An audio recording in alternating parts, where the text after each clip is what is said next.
آپ تشریف لے جا رہے تھے ہجرت کر کے، تو راستے میں ایک رابغ ایک جگہ آتی ہے، وہاں بھوک لگی، پیاس لگی، وہ کھانے کا سامان تھا نہیں، تو ایک بڑھیا عورت کا خیمہ دیکھا، وہاں پہنچے تو کہا ماں جی کچھ کھانے کو ملے گا؟ میں نے کہا بیٹا قحط کا زمانہ ہے، کچھ نہیں ہے۔ تو ایک مریل بکری کھڑی تھی وہاں، بالکل چمڑت ہڈی۔ ہم نے کہا میں اس سے دودھ نکال لوں؟ ان کا بیٹا یہ تو بن بیاہی بکری ہے اور ماس اس کے اوپر نہیں ہے، یہ کیا دودھ دے گی؟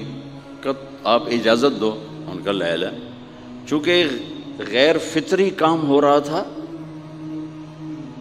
تو لہٰذا اس نے آپ کو غور سے دیکھا کہ یہ کون ہے جڑا ایو جی بکری جو دودھ کڈو ہے، لہٰذا وہ آپ کو ایسے دیکھنے لگی۔ تو آپ نے بکری کو کھینچا اور اس کے تھنوں کو ہاتھ لگایا، وہ نیچے لٹک گئے اور ایک پورا ڈول دودھ سے بھر دیا۔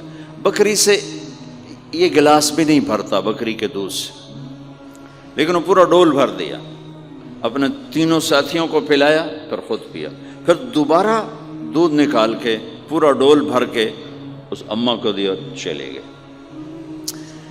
بکری کی عمر 7 سال ہوتی ہے، 7 سال تک زندہ رہتی ہے، ذبح نہ کریں مر جاتی۔ یہ بکری 22 برس زندہ رہی، اللہ کے نبی کے ہاتھ لگنے کی برکت سے 22 برس اس بکری نے عمر پائی۔ جب شام کو اس کا خامد آیا، وہ کہنے لگا اے دودھ کتھو ہے؟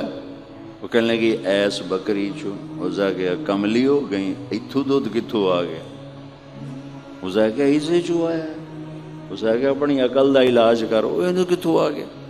کہا نہیں، ایک کوئی جادوئی شخصیت والا نوجوان آیا تھا، اس کے ہاتھوں میں کوئی طاقت تھی، اس نے تھنوں کو ہاتھ لگایا اور چشمہ بنا دیا۔ اچھا کیسا تھا ذرا بتاؤ، سفیلی ذرا دسے نہ کیوں جائے؟ اب اس نے بتایا کہ میں نے کیا دیکھا، اور وہ کمال کیا اس بڑھیا نے کہ آج تک بڑے بڑے علماء ان الفاظ کا ترجمہ کرتے ہوئے تھک رہے ہیں۔ وہ کہنے لگی ابا معبد رأيت رجلا ظاهر الوضاء أبلج الوجه حسن الخلق لم تعبه ثجلة لم تزر به سعلة أزج أقرا وسيم قصيم في عينيه تعج في صوته صحل في لحيته كثافة في عنقه سطع إن تكلم علاه البهاء وَإِن سَكَتَ عَلَاهُ الْوَقَارُ وَهُوَ أَنْدَرُ الثَّلَاثَةِ۔ مجھے بھی ہمیشہ اس کے ترجمے میں تھکنا ہی پڑتا ہے، لیکن مجھے اس کی بڑی ایک تعبیر اللہ نے سجائی۔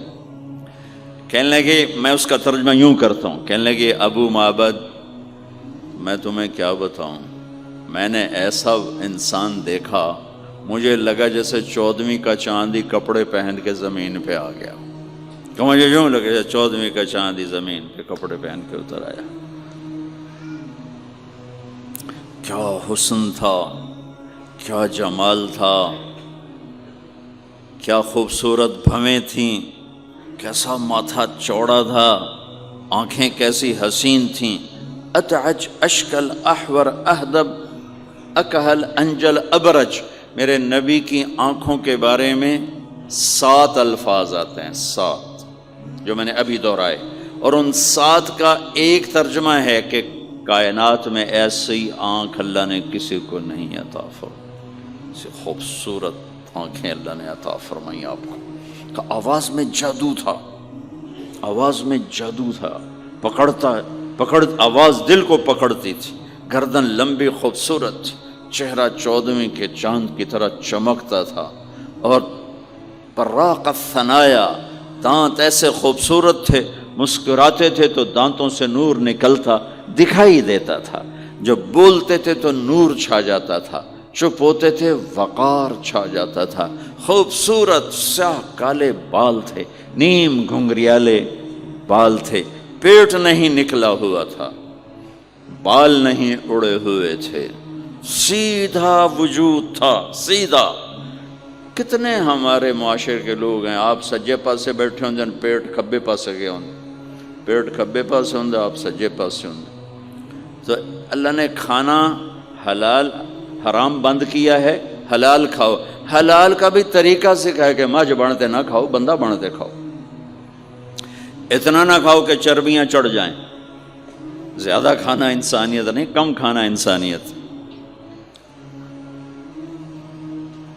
بیچ میں بات آگے کہہ رہا ہوں، میرے نبی نے کہا سب سے بدترین برتن جسے انسان بھرتا ہے اس کا پیٹ ہے۔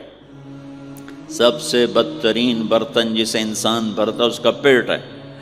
اور اگر تم نے کھانا ہی ہے اور تم کہتے ہو نہیں میں نے کھانا ہی ہے، تو 3 حصے کرو، ایک غذا کے لیے، ایک پانی کے لیے اور ایک ہوا کے لیے۔ ایک حصہ چھوڑو، ساری زندگی بیماری نہیں آئے گی۔